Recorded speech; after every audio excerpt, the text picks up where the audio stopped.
You sound great. Okay. Hello, everybody, and welcome to Red Connections, episode 10, the Breadbasket of the bread. Fuck. Hello, Breadbasket everybody. Empire. That's what we're calling this episode, folks. Do you want to retry that so that when we edit it, it's not a nightmare? I think it's funnier if we keep it in. Okay, that's good. We're doing a lot of good bits here. Yeah. So we want to keep a light tone, folks, because this shit is going to get heavy. This is going to be a sad one, folks. So today we're going to talk about a bunch of things. Mainly, we are going to start out and probably babble for about an hour about the biggest international event in the last few weeks. Nuclear flashpoint. For today, May 14th. India and Pakistan, their Cold War went hot for a few days, and now it's cold. Maybe it will go cold. Maybe it will go hot again. Who knows? After that, we're going to cover new Pope. EU5 announced officially. This is just Greg and I being autistic at each other. Mm-hmm. We're going to cover breaking news as of today, May 14th. George Floyd, the officers involved in killing him, may be pardoned at the federal level, which there are some things I want to get into with John about that in a little while. And then we're going to do a little blanket section towards the end, covering the new Republican legislation going into Congress saying that they are going to make porn not only banned, but completely illegal, a punishable offense. We're going to pair that with a decline in education, and that the kids aren't going to come save us. So that's kind of a brief overview of what we're going to talk about today. As always, I'm Greg, and I'm joined by my absolutely wonderful co-host, John. Say hi. Hi. This is the most professional we've ever done this. Yeah, right? Okay, so right off the top, I do want to apologize to the listeners. We technically, this is episode 10. Beforehand, we had two other episodes that we recorded, one of which was just Greg and Austin from a sister show, Guerrilla Radio show. That one got canned because we lost the Riverside files for that one, right? So we had, technically this should be episode 11. Yeah. So I put 8 and 9 out last month, or at the end of March, or at the end of March. There was no April episode. End of March, we put out 2. We recorded a third one, and then a series of things happened, folks. You may be aware of the news, but we decided it would probably not be best to release what we had recorded, because I don't speak Spanish, and I don't want to go to El Salvador. It's a damn shame because it was a banger. It was a banger, and also the recording is fucked up. So, yeah. Wait, was that just the Austin U one, or was that also the case with the one we recorded with Austin, all three of us? All three of us is out. No, yes, all three of us is out. It's the one that was just me and Austin, right? No, all three of us, you decided not to release because... Yes, all three of us, that's the one that can't go out. Yes. Also, it might go out in the unlikely event that things cool down politically in the United States. Maybe in 2028, everybody. Yeah, maybe. Before we get started, I know most of our listeners probably came to us from Guerrilla Radio Show, but if you don't listen to Guerrilla Radio Show, please check us out. Right now, we're in a little bit of stasis. I had to send a cease and desist to Spotify today, because they have taken our RSS feed hostage, and we are unable to upload new episodes via our normal way. So if you want to listen to our newest episode, it will most likely come out in the next day or so on Patreon for free. So all you have to do is just open up Patreon, go to our link, patreon.com/Guerrilla Radio Show, and it'll be there. Alternatively, if you are sitting at a computer, it's probably best for this. You can go to our podcast website, guerrillaradio.show, and you should be able to listen there. You might be able to do this on mobile. I don't know if you lock your phone, if it'll keep playing, but it'll be there. So stay tuned for that. Follow us on our socials. Keep up to date. Red Connections is completely unaffected by this. Thank God I set this up as a separate entity completely, so are not tied together. So you can keep checking us out on Spotify. That being said, you want to get the fuck into this? Yeah, okay, so do you want to handle this relatively smaller topics on their own first, or do we want to... I was thinking this is a good way to get us to not talk about India and Pakistan for 2 hours. Like, we can just cut it off after a point. Yeah. Because New Pope, quick. The other things are relatively quick. I think the last part of my bullet points, that'll be long, but... Well, let's. Are you familiar? Do you want to give the background? Do you want me to do it? How do you want to do this? India, Pakistan, sure. Yeah. So so to start things off, we're gonna have to. I This is the thing Fucking is that I'm English. very bad at understanding what the general baseline historical knowledge is of the general population. I think baseline for this show, let's just assume that most people are probably aware that the British East India Company owned everything in the Indian subcontinent. Like, Yeah. they might not be aware Well, necessarily that it was like that Burma was part of it, but Pakistan, India, to a degree, yeah, Bangladesh. here's the thing. Yeah, let's start off with this. The division of the subcontinent into 3 states, it was originally 2, we'll get into that, is insofar as these things can be said to be as such unnatural, right? It was like, I think the best way, so 1947 British India was partitioned into India, which was nominally speaking the non just the state for the non-Muslims in on the Yeah, it's your subcontinent. state for the Sikhs, the Hindus, the Buddhists, In the practice, over Jains. the last couple of decades, it's turned into the Hindu nationalist state, It has turned into Hinduvata. which, let me tell you, my best friend from high school is a Punjabi Sikh. He is not happy about that. He legitimately cut off a friendship with somebody we knew from high school because he found out that he was a Hindutva guy. It's so fucking crazy. Yeah, but so partition of I am Hitler from India. Hello, I am Hitler from India. yeah, that is just Modi. Modi is just Hitler from India. That's like 60% of India is this. Yeah, so India and Pakistan split into 2. Pakistan includes what is now today Bangladesh mostly because of how the settlement of that area in the 1700s and the development of that area shook out. Is that chunk of Bengal, the Bengal Delta, is majority Muslim, so it was part of the state of Pakistan. Pakistan eventually became essentially like a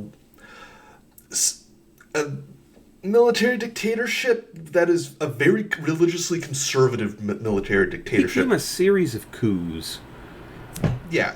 But let's not forget. Let's not forget our third friend. Let's get it out of the way. So Burma, all right, the third piece of this fucking nightmare. Burma's its own fucking.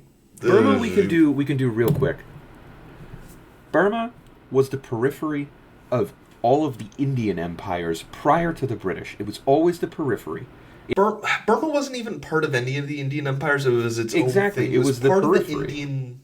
It was part of the Indian. I'd say it's like kind of like on the borderline between like the Indonesian, not Indonesian, but The like Southeast Asian. the Southeast Asian system that was kind of itself on the border between the Indian system and the Chinese system, and the Indian. Because here's the thing: the terminology of India Is a new doesn't really thing. get solidified until like the 1790s. It's a good transition between the Bengali systems, I think, and like the Thai systems, like the Yeah. Siam versus Bengal. Again, Anyway, like Burma So- was and is still more sparsely populated. It's very it rugged. has been essentially in a low-grade civil war since independence. Since 1947, since 1944, when the Japanese got there. Yeah. It's been in a low-grade civil war with itself. It's very ethnically diverse. It is another country that was kind of created on the map, and so these are not groups that have ever been forced into the same system. The way I described it, I think a couple months ago in the GRS Patreon server, is it is an ethno-geographic terrain that makes Yugoslavia look like France. Yeah. It makes like the thing going on in the Central African Republic look tame. Yeah. Google that. Well, the thing is that like unlike with the Central African Republic, there are actually clear good guys. Well, less clear good guys and more clear very bad guys and least worst guys. Whereas in the Central African Republic, it's just black pill all the way down. It's just bad guys all the way down. Yeah. It's like 4 different rape armies. Moving on. So that's what's Christ. going on in Burma. It's not really Myanmar. Are they Burma or Myanmar right now? What are they right now? That is a point of contention. Fucking constantly changes. Yeah, and also Burma wasn't even part of British India after 1936. I guess Or not. 19. Yeah, no, I think 1936. It might have been 1933. I don't know. I know all the different divisions of the British Empire in my head because I was the map guy for. I I am am just the on a map guy. hiatus, the You map know guy what, for though, Reds. folks? You may not be familiar with Burma, but if you're a white woman, you sure are familiar with something that has to do with it. A little something called crab rangoon. You may know, you might go to say to yourself, huh, crab rangoons. It's always at like a Chinese restaurant, or maybe a I love Vietnamese restaurant. Well, Rangoon used to be the capital of Burma, Myanmar. Now it's called, what the fuck are they called now? It's called something else. The anti-junta forces prefer Burma. The junta prefers Myanmar. No. Rangoon. It's a different name. It's something called something else now. Rangon. I don't know. Rangon or something. Rangoon I know is the like capital isn't that city anymore. It's like on the central Burmese. Isn't it like plain. Nadipaw? Isn't that the capital? Yeah, I think that's it. Are we autistic? Greg, please. Anyway. Yeah, you got it right. Nadipaw is a current Burma. There's something wrong Burmese with capital. The city formerly known as Rangoon is now Yangon. Yangon.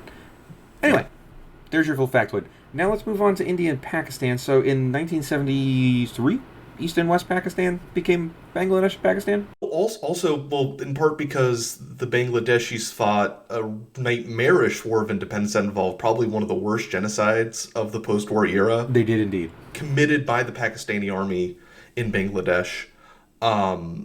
Which India kind of let happen. And the thing is, here's the thing. No, these are fundamentally inter-imperialist conflicts because, like, at this moment, inter-imperialist here in the most vague sense because they're not really imperialist in the colloquial sense. I'm talking imperialist in the sense of these are both bourgeois states that are fighting each other. India, at this point, is being run by the Indian National Congress, which was the main independence organization. The INC, this is going to be a reference that only a very few people get. The INC is basically the Indian PRI, which is the institutional party over in Mexico, or it's like the Indian KMT. And I think it's more like, here, I will get even more crazy with you. They're like the Indian Colorados. Oh, like the Colorados in Uruguay? Yeah. Well, I'm thinking the Colorados in Paraguay, but one of the Guays. Like it's like a look. Listen here. Look at the picture of India. Nominally socialist, but in practice, the party of the gentry. Mm-hmm. The party of the landed elite. Of landed gentry. Like Indira Gandhi, I think is like. And also they are nominally neutral in the Cold War. In practice, they are in the Soviet bloc. Yes. The Indian military, most of the Indian military's hardware to this date is Soviet/Russian. And that is why Pakistan, in addition to the United States during the Cold War, loving Islamic conservatism, has been the U.S. cat's paw in this region forever. Since independence. It's also why Pakistan is perennially unstable. Because when the U.S. doesn't like an elected government, they do a military coup. They give them the material and maybe the little get out there. They give them the go ahead. Like it's the Pakistani juntas and the Pakistani military and the ISI, which is the Pakistani intelligence apparatus, which some people think is like the real puppet master pulling the strings, but other people think is like a deniable cat's paw for the Pakistani military apparatus. Pakistani politics is extremely complicated. And it's funny, and this is good, I finally get to use this term. Let's not orientalize Pakistan, okay? Yes. Because in practice, while it is complicated, and I think maybe we can give them a little credit, like Pakistan has many more people in it than a lot of the places I'm about to reference, but in practice, it was treated the same way the U.S. treated various military dictatorships across Central Africa during the Cold War. However, the main difference is that the ISI is I'm going to say, a top 8 most effective and widespread intelligence apparati in the world. Yeah. Like, they are highly sophisticated and deeply entrenched all over the fucking place. Yeah, the thing is that, and I want to emphasize this, the Pakistani juntas, the Pakistani governments, they are not puppets of the United States. They are junior partners or just straight up partners. At this point, I would say they are partners of the U.S. They wield their own nuclear... They're nuclear power. they Again, don't have a triad. They got a duad. Duopoly. Both of these states are nuclear powers. So yeah, in India is run by the INC for most of the 20th century. Because of this is an institutional regime party, it ends up becoming extremely sclerotic and corrupt, much like the PRI over in Mexico. Much like the CPSU. Much like the CPSU, much like the CPC before Xi. Yeah. I need to read more about how Xi has been governing. Like I the need to read goddamn the governance Peronists. of China. India's a lot more like the Peronists in terms of their decline. Yeah. It's to use a variety of Twitter buzzwords, social democratic regime party, right? Yeah. Not to get too misty-eyed, India is such a failure. And it didn't need to be, because they have 4,000 years of history proving that they didn't need to be, and that they weren't. And the thing is that, like, the very immediate post-war INC has a lot of stuff that is very laudable. A Twitter mutual of mine described it as probably the immediately post-war INC is probably the most defensible form of liberalism to have ever existed on the planet. They did massive land redistribution, massive education campaigns, massive literacy campaigns. Like, they were... And then they just stopped in, like, the 50s. Yeah. They just gave up, and they went, okay, everybody go to a slum. Yeah, now it's time for the Gandhis to just run everything forever and have... Yeah. And, do massive pogroms against Sikhs and Muslims. Yeah, Gandhi is, like, a motherfucker. Okay. I'm not even going to start. But, so, here's your background to what happened in the last week. Throughout from the 60s... From the 40s. From the 40s, before they were... I'm gonna skip over, like, the interethnic strife going on. We're going to get to the division in 48? 47. 47. So in 47, India and Pakistan are formally separated by the British Crown before the British Crown goes, all right, we did that. See ya. And they piece the fuck out. Fucking Mountbatten. When they do that... First Irish astronaut. He was. When they do that, all of the Indian princely states, which are the nominal subdivisions within the Raj at this point, within the British Raj, are these princely states, which are essentially they're all, every one of them. What's that fucking Norwegian guy's name? What do we call them people? They have a name. Collaborators. It's a term for the collaborators. Queeslings. They're all Queeslings. Every one of them. They all are running semi-independent fiefdoms within the British Empire that they send money to the British Empire, but they are nominally running their own state, which is an important thing to know for later. But all of the princely states, most of them are in northern India, and then there's a cluster of them in the south. The biggest one is Hyderabad in the Deccan. Yes. Which is relatively unimportant because it was pretty bang on they're going to India. But they were all given the option, the choice, to join the Muslim state or the Hindu state. Or be independent. Or be independent, which Sikkim did until what? 80-something? I think like late 70s.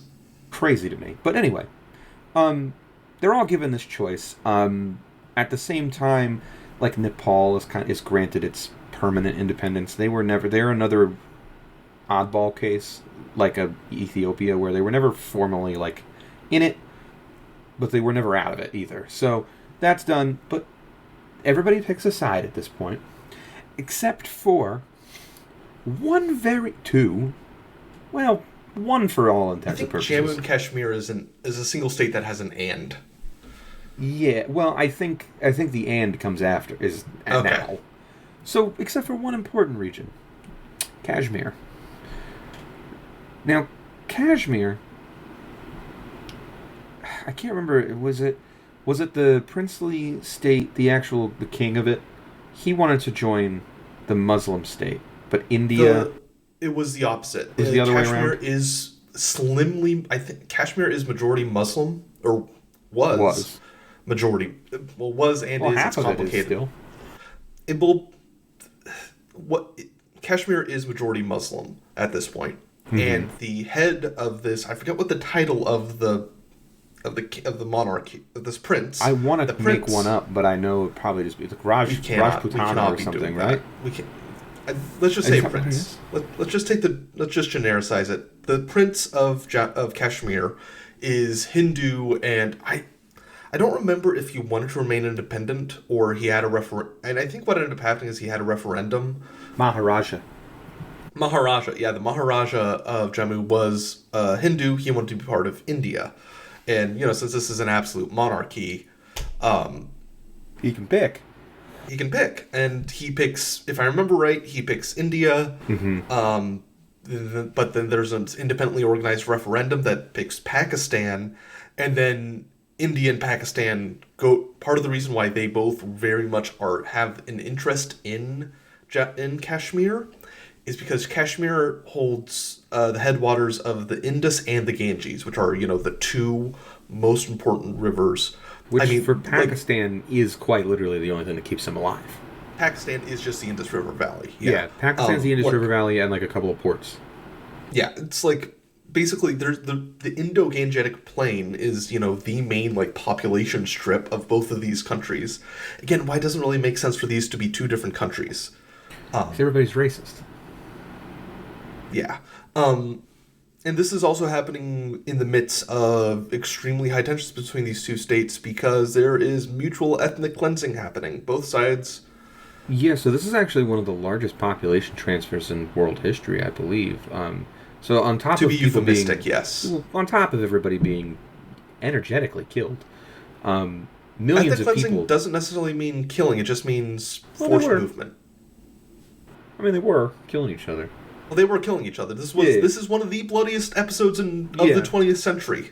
But while that's happening, also tens of millions of people on both sides of the river, and important in Bangladesh, people are fleeing. They're going to the opposite side of the river or the border because they need to be where they're safe, which is usually in their ethno-religious state, because that's how the British left it. Yeah, and intercommunal violence had been heating up basically throughout the 40s. Since the Second World War. Since the First World War, really. But so this leads us into the 40s. The states are independent. This referendum happens. The states are given the option to choose.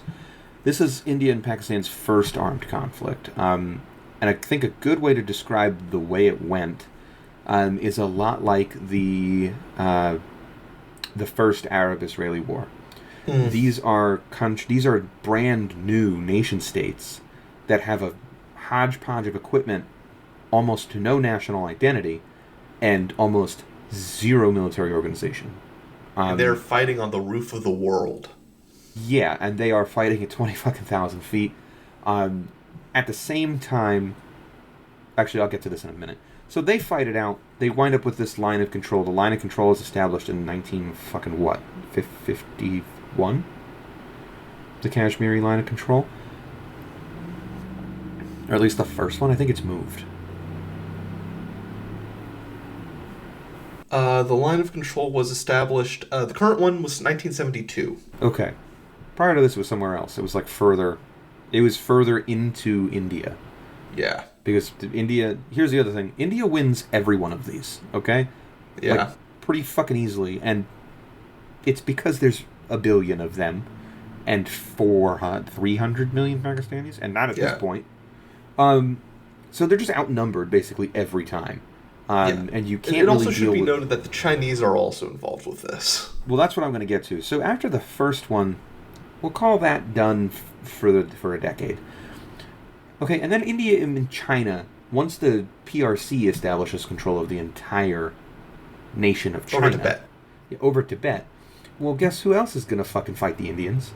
It's Chinese in the same fucking place. Because China also has a historic claim to the northern chunk of Kashmir. part of the reason for this is, again, these are the water sources for these countries, so these are extremely important strategic locations. And also, the border surveys that established these borders were super haphazard. Haphazard, old, and in a lot of cases, you have Qing surveys from the 16th century. You have your Pakistan is going to be using old. They're going to use whatever they have from the British, but they're going to use Mughal surveys, and the Indians are using the Delhi Sultanate's fucking surveys because they're going to use whatever's most advantageous to them. Yeah. So you have multiple competing claims, and if you go on Google Maps in any of these three countries, whatever country you're in, they get the most of it. Insert Connor O'Malley Google Maps bit here. Google Maps bit Connor O'Malley. Anyway, we'll go into the 60s. They're duking it out. Every 5 years or so, they're duking it out. And every time, let's just make long story short, Pakistan loses. Sometimes it's close. Sometimes Pakistan gets fucked. The biggest one being, I think, the 1971 war, which is also the Bangladeshi War of Independence. Pakistan in 1971 is not only stretched really thin because, pull up a fucking map, Bangladesh is pretty far from Pakistan. So now the Pakistanis are they're airlifting and they're using some shitty ass Liberty ships to bring troops to Pakistan, to East Pakistan, to Bangladesh. All while, I think after a few months of this, a week. The war between the 1971 war lasts a week and 6 days. Yeah, but that's what I meant. After a few days of this, India joins in because India wants any excuse they can to butt pound Pakistan. And it is after this, so Pakistan is humiliated. It's their greatest humiliation, greatest national humiliation. They are forced into a pretty harsh peace treaty with India. The Soviets back that. The Americans, at this point, this is where real American involvement, I would say, goes in. They're involved prior to this, but after this, when they realize that India is being established pretty firmly within the Soviet sphere. Also Chinese involvement, because this is during the Sino-Soviet split and also the Mao-Nixon dialogues. This is where China betrays the World Revolution and wins the U.S. the Cold War. And this is also, important note for later, what year is the Democratic Republic of Afghanistan declared? Shit, I did not realize that. 1976. Damn. So prior, and also Iran, just ended, 1976. Also, the Iran-Iraq war is about to get started in 79. This is a very, very strategic area if you're the U.S. and you're trying to and you have to think about it in a more objective way. Obviously, we'll have our own personal qualms with capitalism and personal qualms with the United States. If you are the United States and you have supplanted the United Kingdom in terms of doing the great game in South Asia, being the world empire, this is the most strategic location on Earth. You are looking at the so-called soft underbelly of the Soviet Union, a series of states that are fragile or are very primed to be made fragile by poking in the right ethnic areas, ethno-religious tensions. So the Shah in Iran, that's over. The Americans lose their most powerful ally in the Middle East. It's important to note that prior to the fall of the Shah, Saudi Arabia was the backwater. It was just an extraction state. And Iran was the modern, cosmopolitan, Middle Eastern, illiberal democracy. It wasn't even a democracy. It was basically a military dictatorship with a monarch. It was a bit of a junta, but it was a junta with a parliament. Illiberal democracy. Yeah. Not unlike Horthy's Hungary. Hungary. Yeah, Horthy. Yeah, Hungary. Yeah, I think that's the best. It's the best analogy. Hungary. I think the Shah is a lot like him, just with an actual royal title. He also looks a little like him. They do look a little alike. Well, that's because Hungarians. It's like them. That's because Hungarians. It's like. It's like, well, okay. Here's another crank thing. The worldwide Latino belt is kind of true insofar as that basically everybody from southern Spain all the way to like I'd Back say to like southern Spain. from southern Spain. This is kind of like the kernel of truth behind the worldwide Latina belt. Everybody from southern Spain to I'd say maybe Bangladesh. If you go the long way from Kind the of- east side of Gibraltar to the west side of Gibraltar, Everybody kind of like people kind of look the same They all kinda because look that the same. entire area has just been a genetic soup. they're a little swarthy. They got hairy chests. They're all doing the same thing. Incredible food. Incredible food. They're always making the best food. They got great yogurt sauces. Every one of them, good yogurt Yeah. sauce. Which Do the where'd they Sicilians get have a that? good yogurt sauce? Yes, they do. Wait, really? Yeah, they all do. Yeah. Goat but yeah, yogurt. it's like Horthy, the Shah of Iran, and fucking Phil Leotardo. And if you really put your mind to it, imagine him with hair, Mussolini. Have you seen the TV adaptation of M Son of the Century? I'm getting really fucking. I want to watch it so bad, but they're really I have a they're pirate making link. they're making me like him in the ad. It makes you like him. That's a fucked up thing. This is the It's big so problem. good. Here's but my it makes here's you my like hottest him, which take. is the Here's point. here's my hottest take of all time. Is that like if he had stayed a socialist, he would have been one of the goats. He got shit done. I'd say he would have been about on the same level of Stalin, which I think you and I disagree on what that level is. I think he would have been a lot more of a Tito figure if he had stayed a leftist. I have opinions about Tito. Do you have bad opinions of Tito? The coolest guy to ever do it? I think he had hype moments in Aura. I just don't think he was that good of It a was socialist. all hype moments in Aura. That was the beauty of it. And he Yeah, was the well, only one who was really that able is to the play case. everybody. That is the case that M Son of the Century makes about Mussolini and about fascism, is that it is just Fascism hype is moments just in hype Aura, moments. nothing else being used as a container for horrible violence. It's very goofy because fascism is horrible violence, and the Italians they really there's no good way to say this without making me sound like I'm sympathetic. I'm not. They really didn't have their fucking hearts in it. Like they were just not. They weren't very good at it. They were I don't bad know. at it. They were like Well, how we're going to be at it as America. Okay, no, here's the thing. Like They got incompetent. very good at it over the course of the First World War. At Vittorio Veneto, they won a battle so hard it killed the Austro-Hungarian Empire.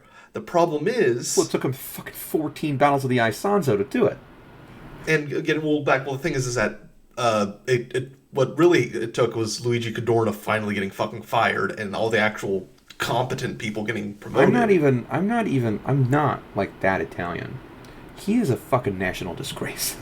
He is. He I think killed he's more disgraced Italians. it. He killed more fucking Italians than like the bubonic plague. Okay, in absolute numbers, yes. And proportionally, no. The fall of plague fucking killed, like, Rome killed less people. The bubonic plague killed half of Italy. Yeah, but not that That's many. like 500,000 people. But Yeah. like, Okay, back to it. We're losing the plot. So, anyway, Pakistan becomes a key ally of the United States at this point because it is the most stable, the largest, and as goofy as this sounds, the most industrial of the it friendly was to a the key, UN. key U.S. ally before this. Ye- Because of Bangladesh being part of Pakistan, they were part of SEATO. Oh, they were. Yeah. They were in SEATO. They didn't do anything for Vietnam, though, so don't worry about that. Point being, It becomes even more of a disgrace. U.S. linchpin at this point yeah, because national disgrace for Pakistan. India and Pakistan at this close to about the same time. Pakistan was a little slow on the jump on this, but so they fight another one in the 80s. This one also goes poorly for Pakistan. to be clear, by poorly for Pakistan, we just mean that like the Indian border moves like 2 feet. Yeah, this is the other thing, is that these are like... I don't want to sound like a Western chauvinist. It's a different theory of war. It's not the same. There's a bit more performance and hype moments in Aura than there is like troops moving. So like in all of these, it's only in the 1971 war is it analogous to a like World War II in terms of troop movements and shit. Part of it is also that the fighting is largely contained to Jammu and Kashmir because the area of Punjab is basically divided between India and Pakistan. Most of Pakistan is actually Punjabi. Like Ethically. But the Punjab and linguistically, Yeah. the Punjab Plain is arguably some of the best tank country on the planet. Yeah. So Flat. I Wide think open. part of the reason why these wars don't really do all that much and why there isn't that much troop movement is because it's all mountain fighting, and you can't really mountain fighting is not war of movement. No, It's trench it's a war of warfare. attrition. It's a war of attrition, And it's also also these are limited conflicts because at this point, I don't know if these are both nuclear powers at this point. no. So India gets the bomb. Pakistan's late to the game here. So Indian nuclear bomb first test. So India got the bomb in 1974. Pakistan gets it in 1976. Pakistan nuclear bomb first test. Oh, Pakistan's really late. So India gets the bomb in 1976. Pakistan doesn't get it until 1998. So this is Whoa. part of why it slows down in the 80s. So India does Smiling Buddha. It's their first nuclear test. Talk about hype moments and aura. Yeah, and India is now the first non. God, they have a there's a thing. They're basically the first. Oh, they're the first non-security council nation to get it. Yeah, it's the Israelis and South Africans. After India, it is. There's only like 6 nuclear states, huh? It is after India. It is South Africa, and then quote parentheses they don't have it Israel. And then it is Pakistan. Oh yes, no. And then North When Korea. North Korea get the bomb? I want to say mid-90s. So They might have gotten it before Pakistan. yeah. Either way, so the wars kind of slow down, and even in the 70s, both India and Pakistan are basically test grounds for Western weapons in large modern armies. The Soviets are, they're giving each other artillery systems. They're giving each other missile systems. They're slinging missiles at each other. They're slinging artillery shells at each other. There's not a lot of movement on the ground. And in the 80s, it slows down more because now India has the bomb, so Pakistan can't really provoke, right? There's this unspoken first use policy, which forces Pakistan into getting the bomb. So in 1998, Pakistan gets the bomb, and this is important for a few reasons. First off, Pakistan has just done it basically independently. India did it with the help of the Soviets. Pakistan did it mostly by themselves, most likely with North Korean assistance. There's a close intelligence link between Pakistan and North Korea. They share a lot of their information back and forth. It's also part of, in the modern day, it's assumed that like Iranian tech jumps to being able to, they're a nuclear breakout state. Iran could have a bomb in a week if they wanted one, if they don't already. And if I were them, I would hope I have one. But that's North Korean tech for the most part. The other important piece of the Pakistani nuclear program is they have never tested a fusion weapon. It's all pure They fission? are all fission weapons, and they are all in the range of Hiroshima to like 10 times Hiroshima. But Okay, they are and not. the Indians have H-bombs? The Indians have H-bombs. But for Pakistan, I mean, the fission bomb is enough, because if you drop a fission bomb on New Delhi, you're still going to kill 15 million people. Yeah, It is deterrent, especially because it's Ganges. miniaturized. Yeah, they're miniaturized. They have airdropped weapons, but they also have missile-launched weapons. I believe the Pakistanis and the Indians both are... the Indians have the nuclear triad. The Pakistanis, I believe, are working on the triad. Right now they have the first two, land and air. But they do not have a sea launch capability. They don't really need one. If you want to hit your neighbor, you don't need it. And sea launch is good for second strike capability and also Dead man's just... hand. Yeah, and you don't... Also, just because you... Also, unpredictability. You have no idea where the fucking launch sites are going to be. That's true. That's true. But point being, since 1998, there has been no conflict, I believe. There's been skirmishes, but... There's been skirmishes, which is usually a few troops getting mad at each other, shooting at each other. They have little border skirmish. An airstrike or two. By this point, India is... the Indian military has been larger the whole time. There was a period where Pakistan maybe had a bit of a technology jump, because the Soviets were mostly handing the Indians like shit they didn't use anymore. Meanwhile, Pakistan was like getting F-16s, Yeah. and getting F-4 Phantoms when those were coming out. I think at this point, the Indians are starting to buy a lot of French weapons. This is when they start to acquire the Rafale. They also put into service probably one of the worst service rifles on the planet, if anecdotal evidence is to be believed. Yeah, they're not doing. This is also where. This is where the sheer man-hours gap comes into play. So India, in the modern day, has its own domestic industry for a lot of these things. They are building their own 4.5 gen fighter. It's not very fucking good, but it is their own, which means that they can domestically supply it. So they are working on that. Pakistan still reliant on imports. They buy American weapons. They've mostly always bought American and British weapons. So it's been low-level skirmishes until Also 2 Chinese weeks weapons. ago. Chinese weapons. Lots of Chinese weapons. A lot of Chinese weapons. Chinese artillery systems are very big in the Pakistani military. Also, I did not know Air this. defense systems. India also buys Russian air defense systems, which for the most part, if you're looking at Cold War tech, they're the same things.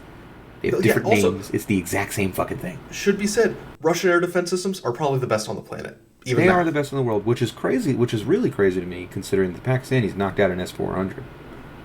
Okay, here's the thing. Part of it is just like institutional part. Okay, so jumping ahead a bit to talk about all the so do we want to just start talking about what's happening right now?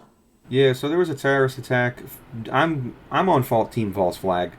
Yeah, it's shady as shit. Team False Flag, anyway, gave India the pretext to do Operation Sindoor, which has failed dramatically. Yes. So in the years since Pakistan got a nuclear weapon, the BJP, the Bharati People's Party, that is an important distinction in Indian politics. Write this down. Has basically swept itself into power. This is a fascist party. Like, okay, as somebody who is very much of it's only fascism if it's from the fascist school, a region of Italy, but in colloquial terms, this is a fascist party. It is explicitly Hindu nationalist. Its organizations, and it has a weird relationship with like the RSS, which is like this paramilitary group. It is either the political wing of the RSS or the RSS as its paramilitary wing. When the current head of the BJP and the head of government of India, Narendra Modi, was the premier of Gujarat, they did, I forget, I think it was 1990, it was in the late 90s, if I remember right, there was a series of pogroms in Gujarat, killed a lot of people, destroyed a pretty important mosque in India, and it led to Modi basically being labeled a terrorist and being unable to enter the United States until he was elected PM. The fact that we rescinded that, if anything else, is just cowardice. Just another moment of America and just we're useless. Yeah. We're not even able to use being the empire for mildly good things. We're not even good at that. We can only do bad. We used to be okay at that, but... Yeah. But anyway, so India is run by the Bharati Nationalist Party. They are a fascist party by all definition. The Bharati People's Party, yeah. Bharat is important because that's what they call India. Bharat is the Indian autonym, but it is also, in the context of Indian politics, it is specifically a Hindu India. It's a Hindu term for India. Yeah. India is the best way to say it. Here's the thing. Hindi is a bridge language in northern India. It is not in southern India, so on a national level, they use English. Just because since it was taken from outside, it is relatively politically and religiously and ethnically neutral. We should have had Chandran here for this. We should have, yeah. Either way, let's skip on the intricacies of this. Maybe we can revisit it with Chandran on another day. Yeah, right last false flag terror attack, Falgam, I don't fucking know. Specifically against demographic change in the Kashmir Valley because as a result of a variety of basically the Indian government has been encouraging Hindus to settle in Kashmir because it is a majority Muslim part State. of India. They want to make it not that. They're doing settler colonialism, kind of. A lot of people on Twitter, when in the first couple days of this tried to make really ham-fisted Israel-Palestine analogs. I don't think that's really the case. I think it's here. a lot more like white settlement of Texas. Yeah. Like, that's your analogy, folks. White people moved to Texas to take it from Mexico. Yeah. Because it's another one of those fuck you, we Except don't like your Texas kind is- memes, but everybody looks the same. Texas is all, except in this case, Texas is nominally still is just claimed by both Mexico and the United States, even though most of it is controlled by the United States, and Yeah. it's complicated. It's Texas in 1847. Like, Austin is like its own place, but it's still in Mexico. Yeah. But anyway, important here. The important thing here is that this is Indian pretext to launch maybe the worst military operation I've ever fucking seen. You think you've seen some dog shit, okay? I'm gonna go off on a spiel here, so just let me run with this. You think you've seen some dumb shit before? You think it was a good idea? You think maybe the worst military operation in modern history is Saddam lining up all of his tanks on the interstate? Wrong. It would be whatever the fuck this was, where with days and days and weeks of warning, and the Pakistanis going, we know you're coming. India sent, like, I don't know, a dozen fighter jets towards Pakistan, at which point Pakistan said, oh, I hit the button. And they shot down fucking 5 jets. The best part is, because India is such a fucking hodgepodge, it was 5 different jets. They're in the same squadron, just so we're all clear. It's like 5 different fucking makes and models. They shot down like a Mirage, like a MiG-29, in the same squadron. Like a MiG-29, a Mirage, I want to say a fucking F-4 Phantom, and then the Indian domestic build.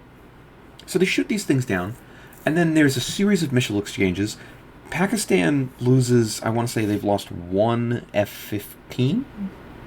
Okay, the part of the thing is that There's the no fuck, the information space environment is so fucked up. Yeah, well, because here's the thing, even compared to, like, Ukraine and Russia, or, like, even more so than Israel, these governments just fucking lie. And you know how, like, I don't want this to sound bad. You know how it is when you ever accidentally enter Indian Twitter? That's also what their news is like. Like, it's everything's fucking made up. It's all gobbledygook. Half of it's AI generated. Like, the Pakistani military is posting videos of Arma. Digital combat simulator. Fuck.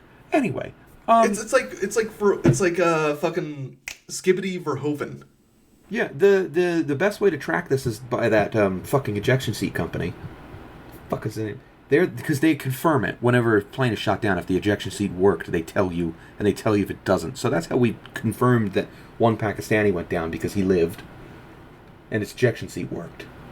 Yeah. Did you see the bit where Modi said that they should wait until it's overcast so that the radar won't make it past the clouds? Okay. Everyone involved in this, okay, has like a fucking 3rd grade education. Moving on. These fucking morons. India and Pakistan, they duke it out for 3 days.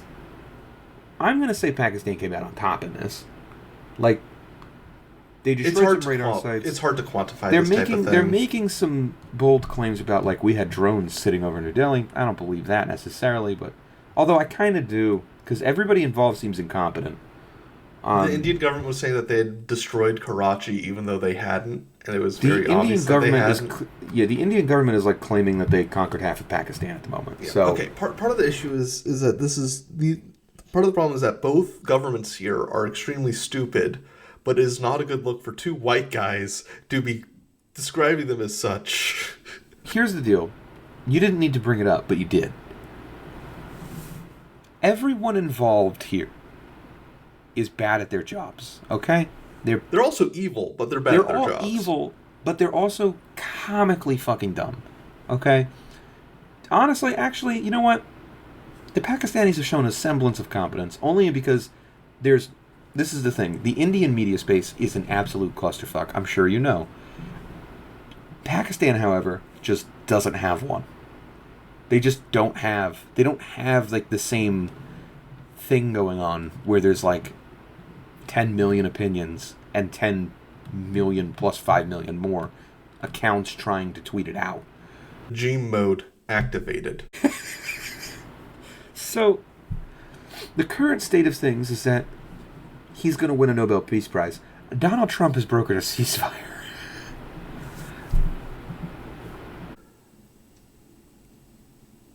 That's enough silence for us to know where to cut it. Yeah. We should have changed it. I could have gotten my friend from high school on. We can just let it start up now, and I'm just going to say, I was cackling. Like after I read the quote tweet of the original tweet, and I was like, he's right. Like, what's going on? Anyway. Yeah, so it's hottest nuclear flashpoint on the planet right now. Yeah. Who the fuck knows what's going to happen? Here, and then we'll close this out. Let's try and do this in 5 minutes. I want your prediction for what happens next. 6 months ago, I would have said nothing ever happens. This is just going to go back to normal. Now, who the fuck knows? Everything seems to be happening. Everything seems to be happening all at once. Said Punjabi friend from high school had his ancestral village in Azad Kashmir in Pakistani controlled Kashmir got shelled to shit by the Indian military. The Sikh temple his great grandfather built got wiped out. No idea why. He said that it's apparently so rural that it just hasn't been touched by any of the fighting. I'm going to say because they're using unguided artillery. Well, even then, like 80 years of on and off shelling.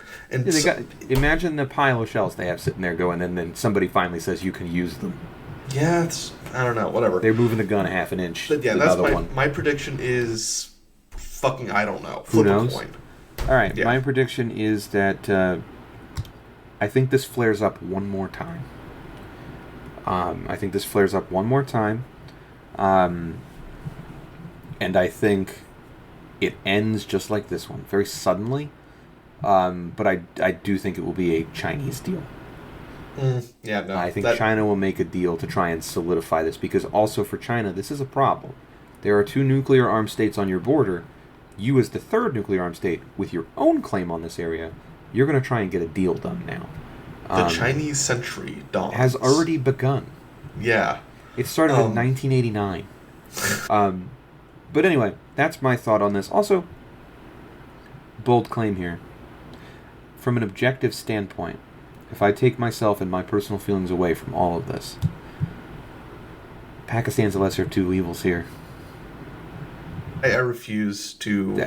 This is me being a quixotic fucking left comm. I refuse the lesser of 2 evils this. I refuse the lesser of 2 evils. I don't want anybody to win here, but India, objectively, I wish the worst soldiers place and workers of both of India and Pakistan a very Spartacus bund.